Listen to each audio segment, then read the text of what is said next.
Alright, got that done.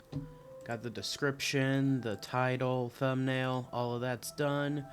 And upload. Alright, that's the final episode of MiSide done. Wonder what games I should play next.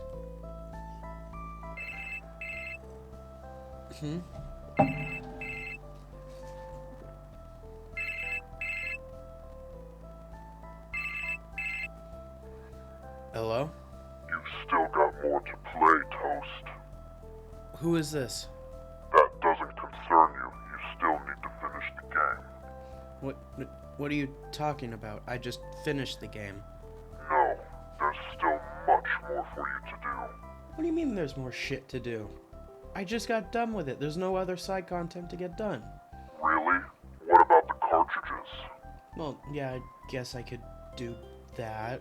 And the other side achievements? Well, yeah. But, Not to mention the last costumes. well, that's all just small stuff. Is it worth making a video out of? Of course it is. I mean, people aren't gonna want to see just a regular video of me getting everything. Then just do a commentary video, like that chicken ninja guy you're always watching. I mean, I guess.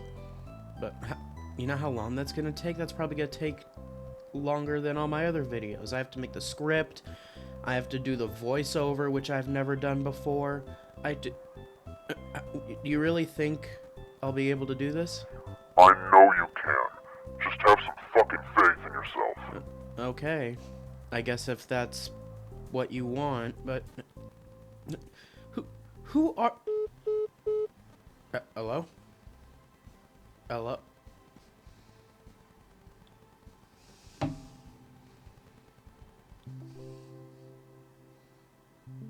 That was weird.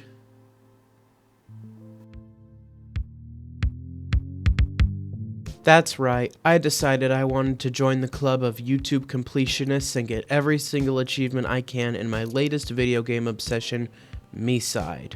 MiSide is genuinely one of the most creative and fun games that I've had the pleasure of playing in quite a while, even if the basic concept isn't exactly original. Created by a team called iHasto, which is a Russian indie game development team that comprises of Making Cat and Umarai.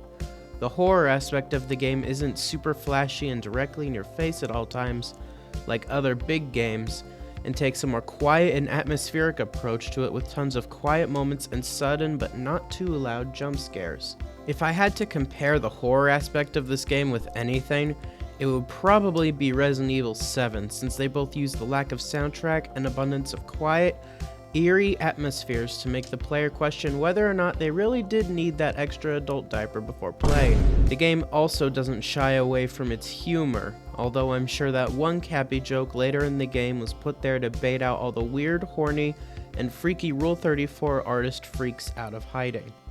Nevertheless, I had a lot of fun playing the game for my channel, and I really wanted to get every achievement that I had unlocked before I completed the main campaign. Now, I want to say right off the bat, this video isn't necessarily a challenge video. MiSide isn't known for being a hard game to complete, and isn't a super long game either, with it being only about 3 to 4 hours long. However, there were some challenging bits of the game that I had to complete in order to get certain achievements, so it wasn't totally stress-free. But in general, it wasn't super hard. The game makes it easier by allowing the player to choose which chapter they want to play after they unlock them through the main campaign, so getting certain achievements for certain chapters wasn't hard either. In short, this video is going to be more of a commentary of my 100% playthrough rather than a challenge video. I'm going to be describing what achievements I needed to get and how I got them. I also wanted to say that this is my first attempt at doing a commentary style video,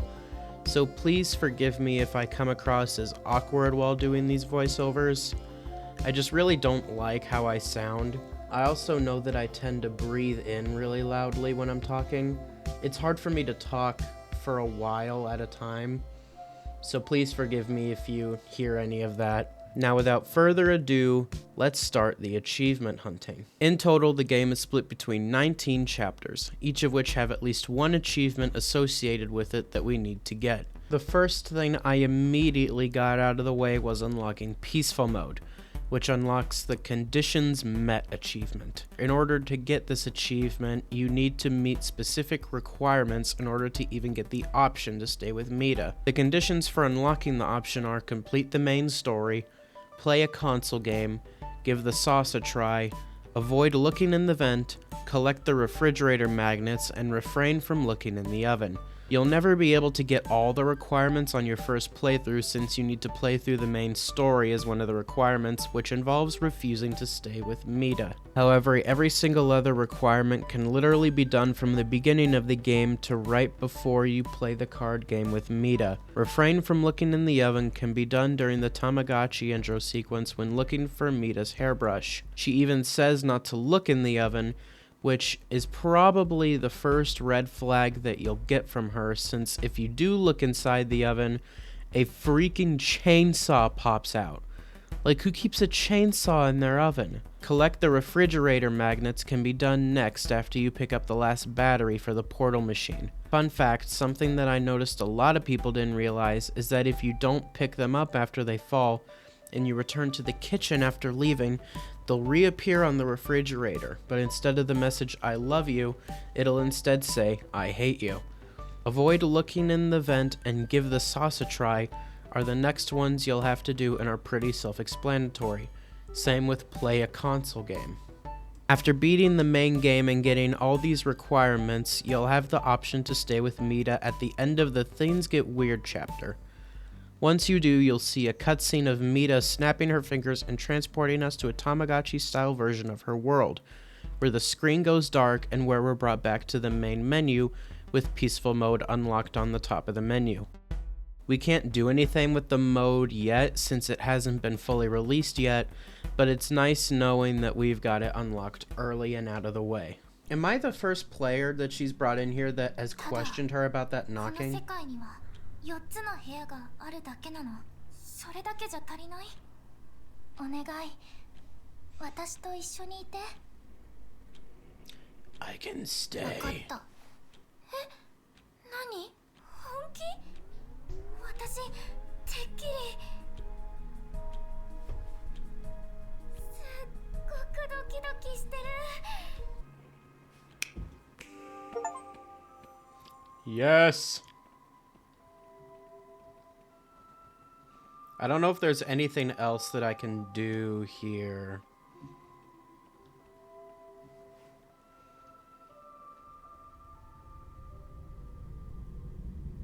Oh.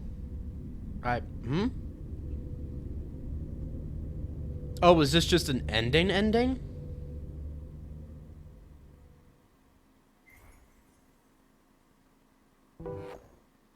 Peaceful Monday. Ah. I see. These next two achievements were pretty easy to unlock, as all you need to do is collect all the player and Mita cartridges. Throughout the game, you'll find tiny pink cartridges throughout each chapter that you can collect. The player cartridges have character info describing different experiences that other players that were trapped in the game before you had, while the Mita cartridges have character info for the different Mitas you'll encounter. In total, there's 10 player cartridges and 13 Mita cartridges split between the 19 chapters, but really we only need to collect 9 and 12 cartridges since player 1's cartridge, which is our cartridge, and the one for Crazy Mita are already unlocked for us when we start the game. I had already collected the player 2, 4, 6, and 10 cartridges, and Kind Mitas, Creepy Mitas, and Core Mitas cartridges, which can all be found close to the end of the game. So that just left a total of 14 cartridges to collect in order to get our next two achievements, Caught Them All and High Mita. I decided it would be easier to have a guide up to help me find all the cartridges since I am most certainly not attentive enough to find all of them without help. I decided to go for the player cartridges first, since finding those ones seemed to be faster than finding the Mita cartridges. I started off with player 3's cartridge, which can be found on the shelf in the recording room in Mita's basement in chapter 4, the basement. The next cartridge can be found on the top of this bookshelf that's sitting in the left corner of Mita's living room in chapter 8, Mini Mita, which gives us the Player 5 cartridge. Player 7's cartridge can be found in Mila's bathroom on top of the shelf to the right of the door in Chapter 13, Reading Books Destroying Glitches. Player 8 and 9's cartridges are found in the same chapter, Chapter 15, Old Version, where Player 8's cartridge is on top of a blue bucket to the left of the inside of the core room, and Player 9's cartridge can be found before that in Creepy Mita's room on the checkered box near the computer desk. For the Mita cartridges, each cartridge can be found in any chapter that's based off of a certain Mita. For example, the first Mita cartridge I went to find was Cappy's cartridge, which can be found in the chapter she's introduced in, Chapter 6. You can find it sitting on top of the TV, sitting in the far corner of the kitchen. Next was Tiny Mita's cartridge, which is found on the wardrobe next to where Tiny Mita sits later on in Chapter 7, The Loop. Chibi Mita's cartridge can be found right at the beginning of the next chapter, Chapter 8, Mini Mita, where it's sitting on the stool next to the cactus plant to the left of Chibi Mita's miniature house. Short-haired Mita's cartridge can be found later in the same chapter in the bedroom with the mannequin doll who has a biting fetish. I swear I'm not into it. The cartridge can be found on the makeup table next to the back door. Mannequin Mita's and Ghostly Mita's cartridges can be found in the same chapter, Chapter 9, Dummies and Forgotten Puzzles. The mannequins one is held by a frozen mannequin left of the ladder in the tunnel, and Ghostly Mita's can be found inside the cubbies beside the bedroom door. Next is Sleepy Mita's cartridge, which can be found in Chapter 11. She just wants to sleep. It'll be sitting in the bathroom on the shelf above the vent. 2D Mita's is probably the easiest one to find considering you barely go anywhere in the next chapter, Chapter 12, Novels. All you do is go to the kitchen when the prompt appears and it'll be sitting on the side table to the left of the screen. See? Easy. The last one I had to collect was Mila's cartridge in Chapter 13, Reading Books Destroying Glitches, which can be found on the coffee table in the living room. During my first playthrough of the game, I didn't understand that finding those cartridges was how you unlock the Mita character bios, and I didn't realize that's what it was until I got to Creepy Mita's chapter where I found her cartridge next to the bowl of fruit. After that, I found the last two Mita cartridges in the game, Kind Mita's and Core Mita's. So yeah, those were all the ones I had left to find for both player and Mita cartridges. I know I didn't mention how to find the ones I already got during my first playthrough, so I'll do that really quickly. Player 2's cartridge is found on top of the white box that's sitting on the floor to the left of the never-ending hallway in Chapter 5. Player 4's is sitting on the side table to the left of the entrance of the looping corridor in Chapter 7. Player 6's is sitting in the portal console in the basement in Chapter 18. And Player 10's is found on the nightstand to the right of Mita's bed in Chapter 16. As for the rest of the Mitas, Creepy Mita's is found near the bowl of fruit in the kitchen in Chapter 15, like I mentioned earlier. Kind Mita's is found on the desk behind her in the bedroom in Chapter 18. And Core Mita's can be found in the same chapter in the core room by choosing the Get Flash Drive option on the core computer. Side note, I find it very, very sad that you can only get Kind Mita's cartridge after Crazy Mita's already killed her and reset her. You killed Kind Mita. You're gonna...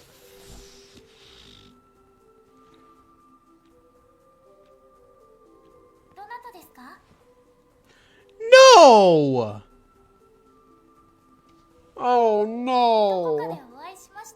This game just likes to hit me in the feels. By the way, I'll leave a link to the Steam page that I used to help me find all these cartridges in the description for anyone else who's struggling to find them.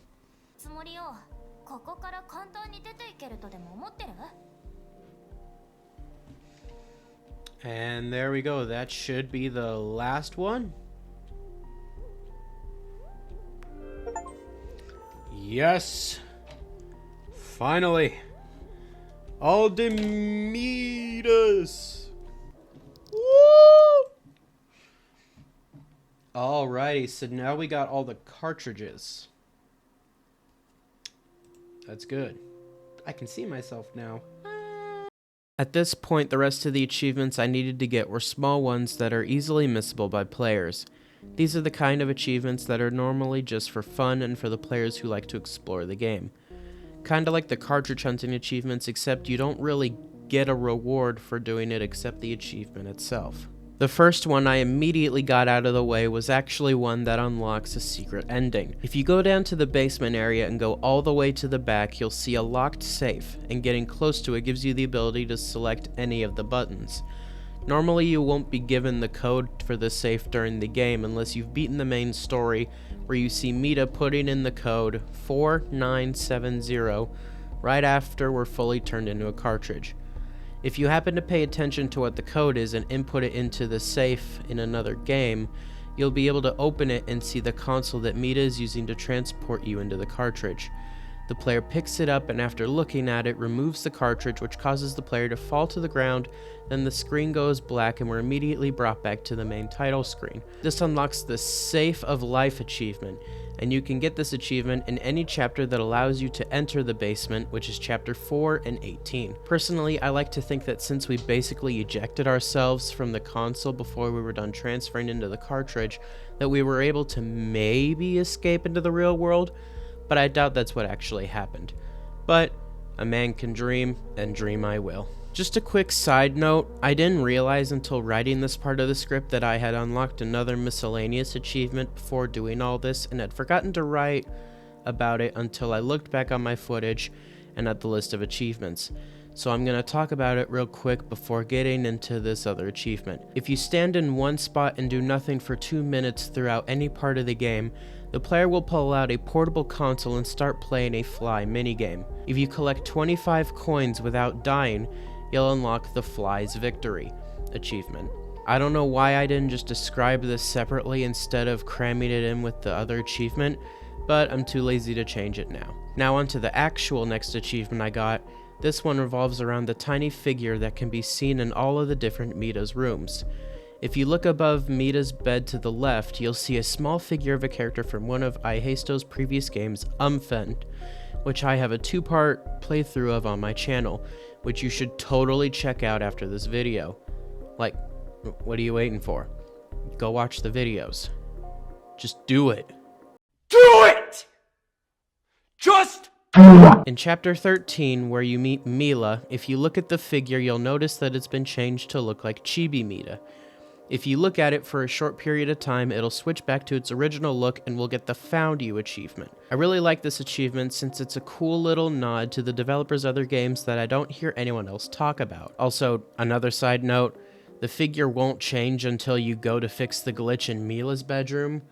I spent so long trying to figure out how to get the figure to change and didn't realize until I went to go do the last glitch. So, yeah, keep that in mind. This next achievement can be done in the same chapter immediately after getting the last one. If you go into Mila's kitchen, you'll see a carrot that's just kinda hanging out in the fruit bowl. Looking at it will cause it to basically implode out of existence. After that, you can go around Mila's house and find it a couple more times, with it growing in size slowly over time as you find it. The order of the places the carrot will be in after the fruit bowl are as follows.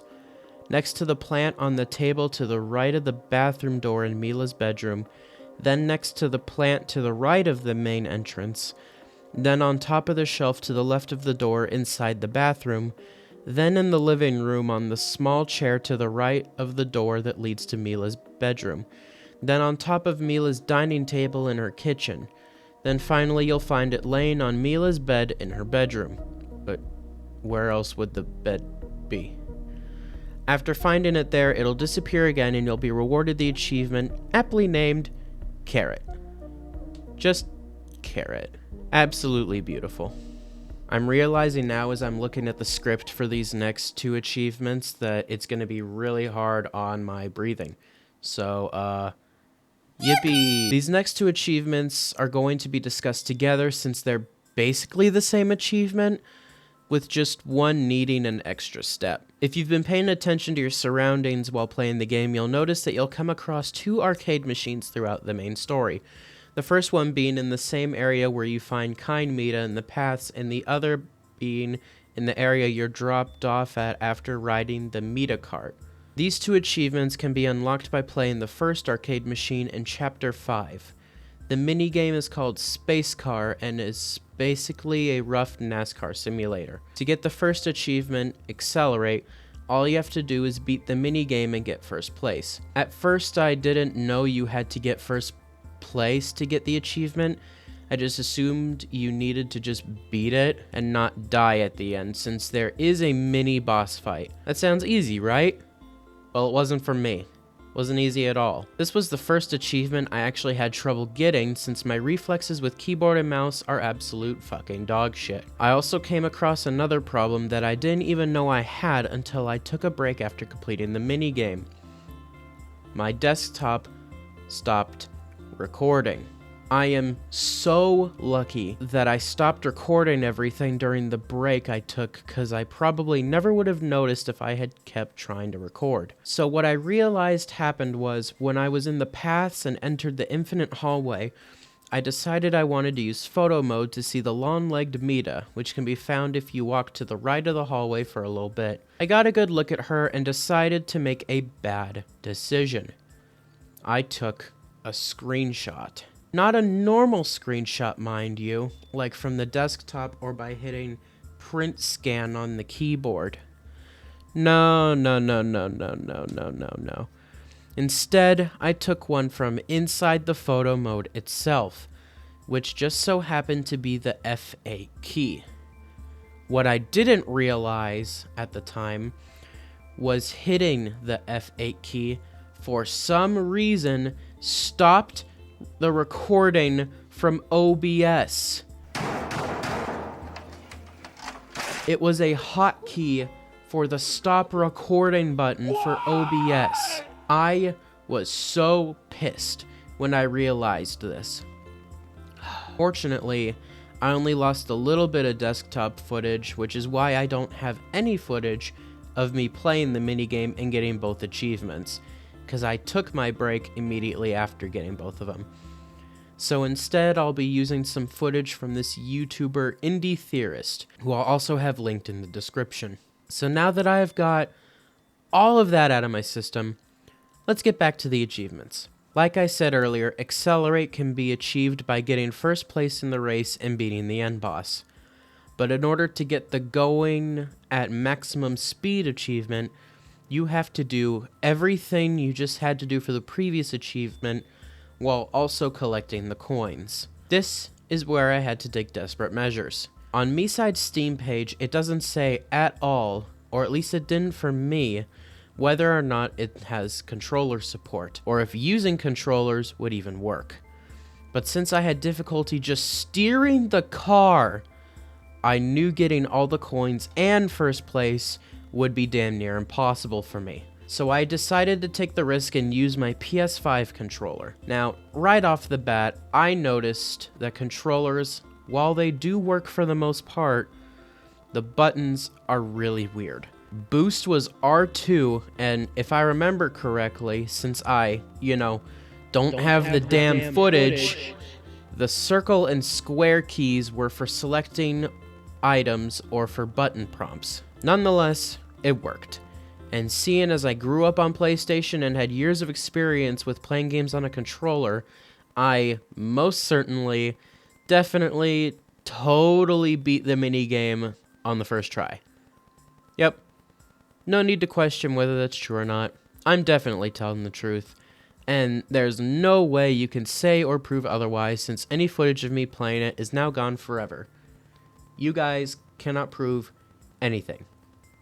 Nothing at all. Next up on the achievement bucket list is the A Long Tail achievement. This one can be completed in Chapter 17 while in the quote-unquote real world, during the extremely long and tedious waking up and coding segment. Like, actually, on the side here, that segment lasted way too long, especially since I was actively trying to get to the mini game. At the end of this segment, Mita will jump scare us out of our coding throne and will be prompted to open up an unknown app. Instead of doing that, you can open up a snake game that's on our computer, where the objective is to collect apples. Because I've totally heard of snakes eating apples.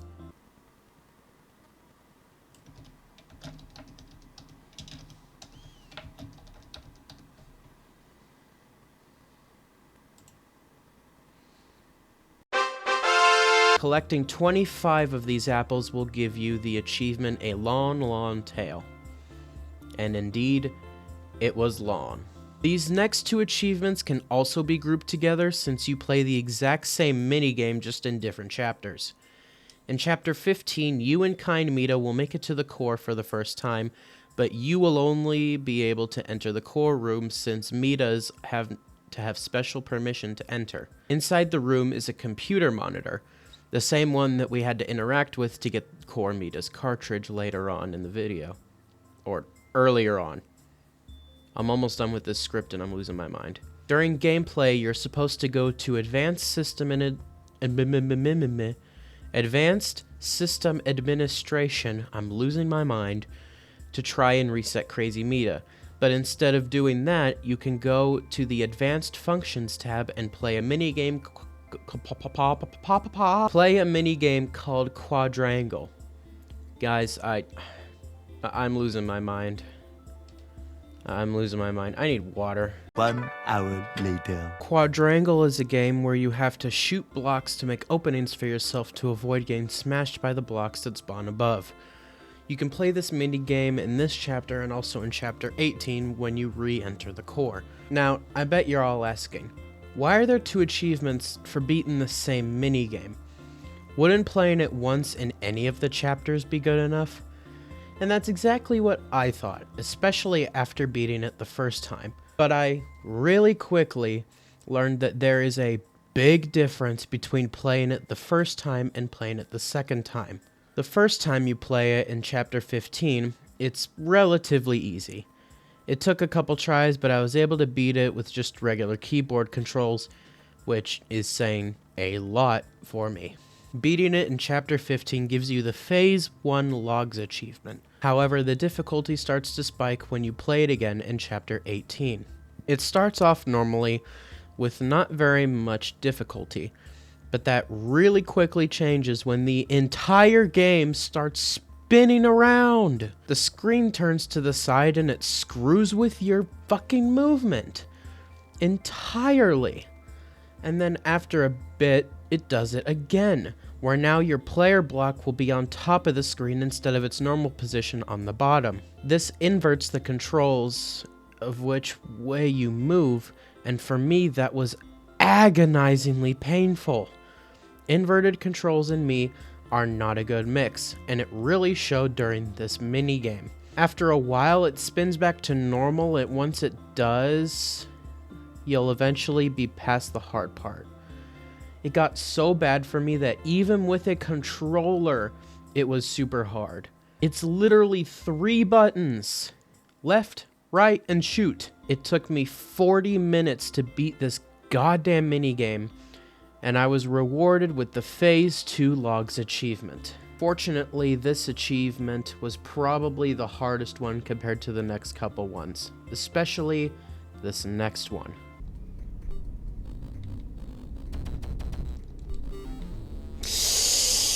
I moved too soon. Ooh.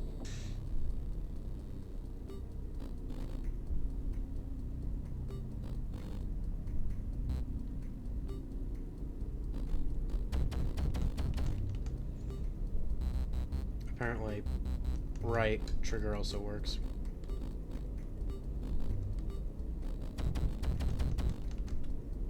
Which might actually be beneficial for me now because using my thumb to hit O seems to be messing with my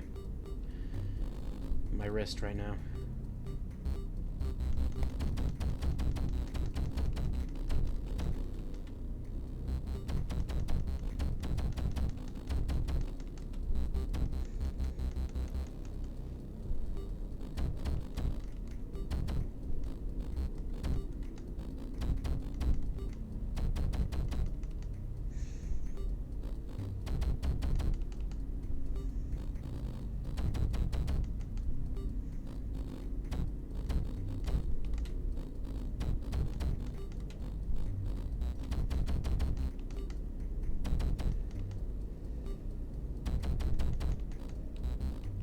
No, wait. Oh, fuck. Oh, fuck me. Okay. Okay, probably not doing it. I probably shouldn't use right trigger. But okay. I see the end now.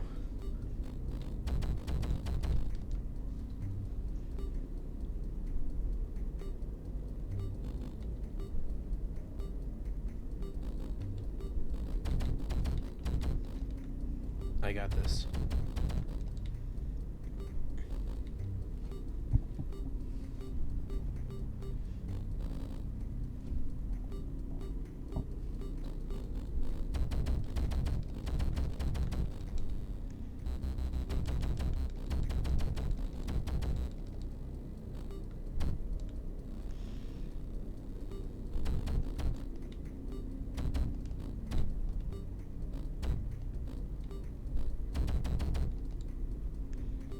Okay, so what I need to remember is that during that part, I don't need to hit all of them.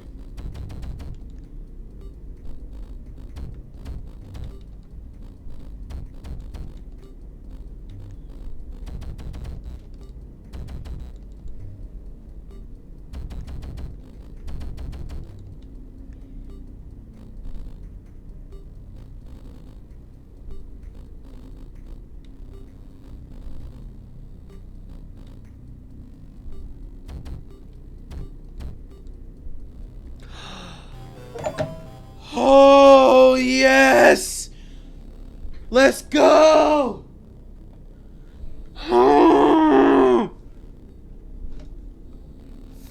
Fuck that noise, man. Holy shit.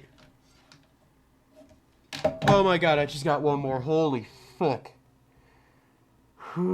This is the last achievement I needed to get in order to receive the Pro Gamer achievement, which unlocks 100% of MiSide. Looking back on it now, this last achievement wasn't really all that difficult, it was just a little tedious. To get this achievement, you need to play the second arcade machine in Chapter 9 and beat it without taking any damage. The minigame itself, called Heator,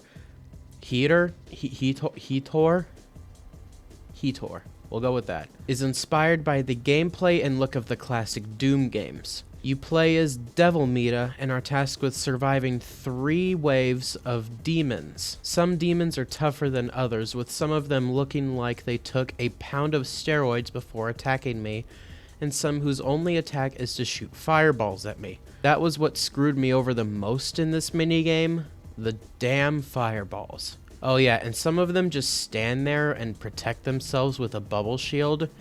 They do run really funny when you shoot at them though and break their shield, which was really funny to watch while editing.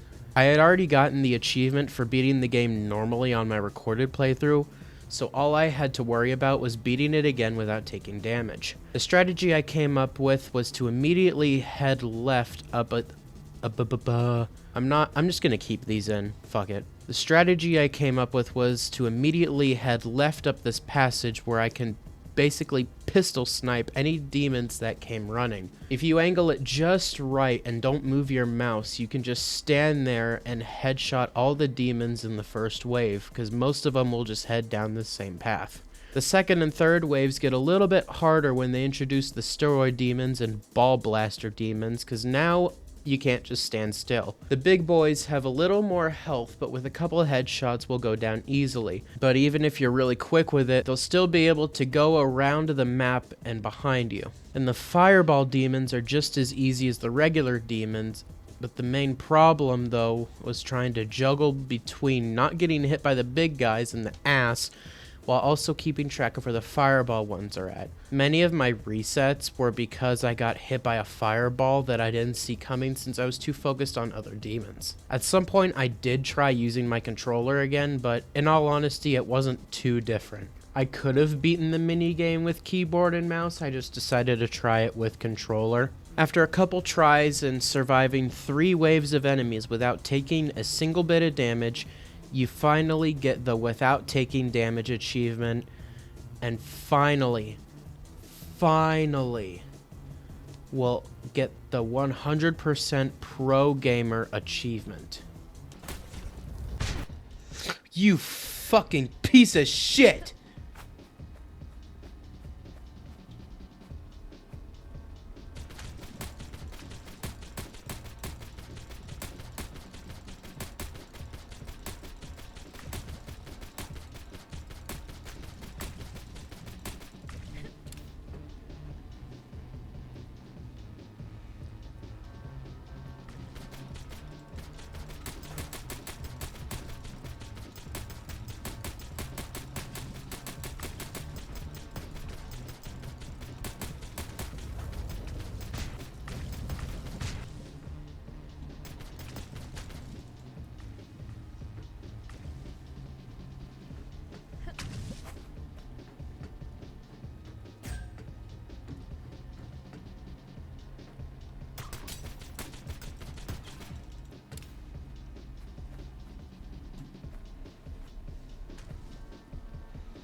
Are you fucking kidding me?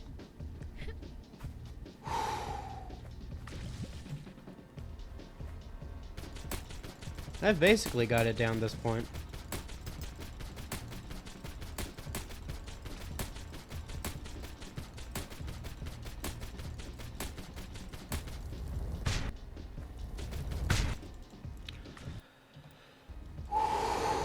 Didn't even notice I took damage the first time.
Maybe standing here works best.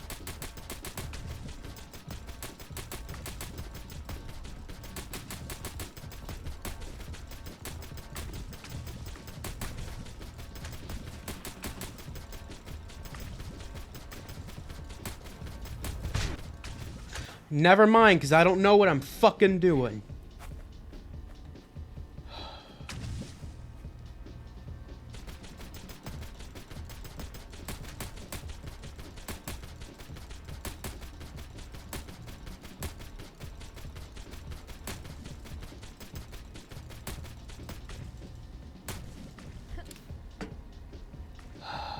Okay.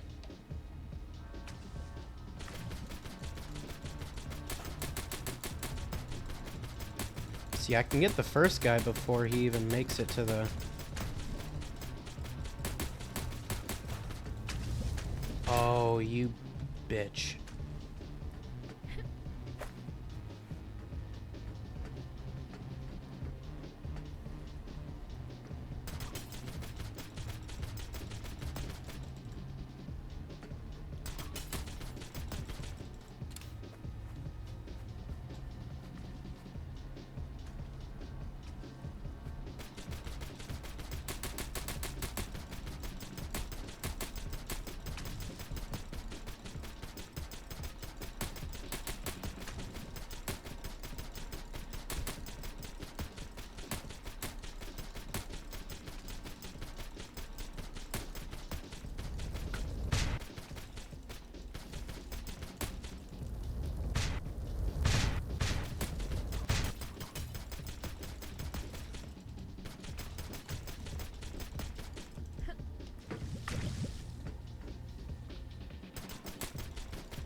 Oh, come on, come on, come on, come on. Come on, come on, come on, come on, come on. Where'd you go? There you are. Come on. Let's do it. Oh! Yes! Is that it? Oh, fuck!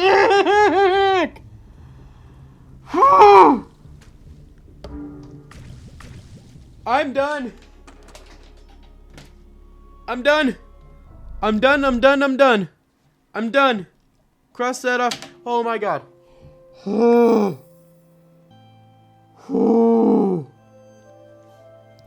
Yes. All the achievements.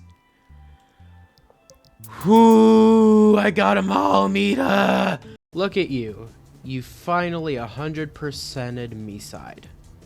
Well, honestly, if you've been following this guide here at this point, you would still have a couple of them to do, because I haven't listed any of the achievements that I had before. It didn't really feel like they mattered too much to the main part of this script, but if you want to know how to get the other achievements, I'll list them here now. So let's real quickly go through those. The Dead Juice achievement can be unlocked by drinking the juice that Mita offers you after turning on the TV in Chapter 2. The Delicious Love achievement can be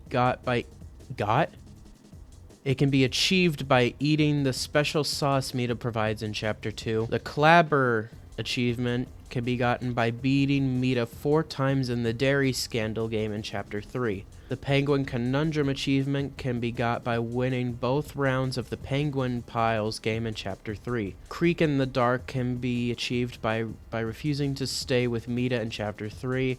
I fucked that up, but I'm keeping that in. To get the Pat on the Head achievement, you need to beat Cappy 3 out of 3 times on the Button minigame in Chapter 6. The Great Dance achievement can be achieved by beating any of the 3 songs in the DDR minigame in Chapter 6. Personally, I can't remember what it's called, but the very first song that you can do is my favorite. The Oh Great Mita achievement can be achieved by finding the Discord room and typing on the keyboard in Chapter 9. If anyone knows how to get my name on those screens that are surrounding that computer, I would love to know, because I thought all you need to do was join the Discord, but I guess not. The You Shall Not Pass achievement can be achieved by blocking Chibi Mita's path after she comes out of the rail car in Chapter 9. The Hell of a Win achievement can be achieved by beating the Heator minigame normally in Chapter 9. And finally, the Some achievement can be achieved by interacting with the door with missing assets in Chapter 15. And then finally,